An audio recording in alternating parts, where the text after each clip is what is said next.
Thank you for your support of Emmett by being here this evening and throughout the year as we carry out our mission on Capitol Hill. Our mission is accomplished by a very simple means: speaking the truth, the Emet, for all members of Congress to hear. Of course, during these times of Orwellian realities, along with the moral relativism which is pervading our culture, the truth is not always welcome. Tonight's gathering vividly highlights why Emet is distinguished from the panoply of pro-Israel organizations that run the gamut of the alphabet from A to Z. The good news is that Emet is on Capitol Hill promoting many issues of vital importance to Israel, to America, and to the Jewish people. The bad news is that often Emet is the only or one of the few pro-Israel organizations promoting some of these initiatives and issues. Emet often finds itself doing the heavy lifting on these issues. That's because Emet focuses on policy irrespective of partisan political agendas or consequences. Our mission and our board of directors are not motivated by partisan political affiliations. Our only interest is in pursuing what is morally correct, not what is politically expedient. Unfortunately, many pro-Israel organizations do not have the political courage to support initiatives that may conflict with members' partisan political affiliations. Two such initiatives, for which Emet played a pivotal role in promoting, in the absence of support by some other prominent pro-Israel organizations, and I mentioned these organizations run from A to Z, without mentioning names, are triumphed here tonight.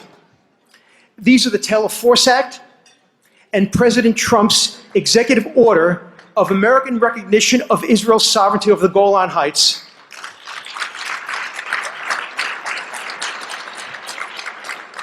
We owe a great debt of gratitude to President Trump and members of Congress who made this happen. This was no small feat. Tonight, we are celebrating these milestones by honoring Robbie and Stuart Force, parents of Taylor Force, and as you've just noticed, Senator Graham. Senator Graham had to leave, so we altered the program a bit, but anyway, you got to see him and hear him speak, and thank God he came here, and thank God for Senator Graham in the U.S. Senate. He's invaluable to Israel, to America, and to all of us Americans. We are also excited to honor Dr. Salman Zarqa, who served for the IDF for 25 years as a medical officer.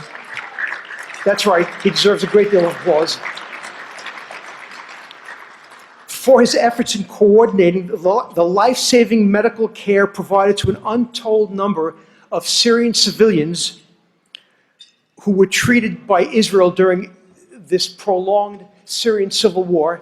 It's just incredible what he coordinated for these poor civilians. Two distinguished members of Congress, Representative Ted Deutsch of Florida and Representative Lee Zeldin of New York, have been at the forefront, they deserve applause also, they've been at the forefront in bolstering strong bilateral U.S.-Israel relations and in repudiating the growing anti-Semitism in the USA and also, unfortunately, in the hallowed halls of Congress. It is for their past and hopefully future commitment as Americans to fighting anti-Semitism for which we are honoring them tonight. We have some very special guests in the audience tonight, and I just want to recognize them. Paul Teller from the White House, Special Assistant to the President for Legislative Affairs.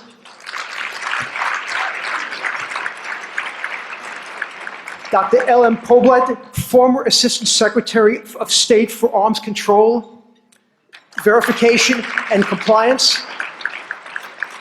Elon Carr, the United States Special Envoy to Monitor and Combat Anti-Semitism. He's doing an incredible job. Kenneth Marcus, Assistant Secretary for Civil Rights at the U.S. Department of Education. Dr. Magor Ernier, Congressional Liaison Officer at the Embassy of Hungary.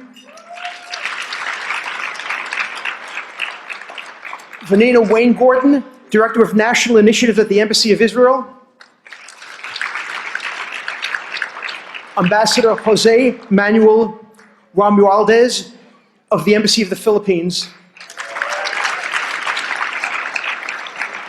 And in absentia, Ambassador Christina Balan of the Republic of Moldova. Unfortunately, she can't be here tonight because an event just happened that precluded her attendance tonight. You may have heard that Moldova announced just today that it will move its embassy in Israel from Tel Aviv to Jerusalem. It's the first European nation to do so.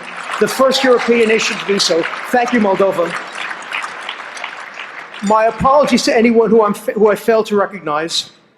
My special thanks go to the Emet Board of Directors and to this evening's host committee members. Their names appear in the Tribute Journal, so look them up. Their generous support made this evening possible.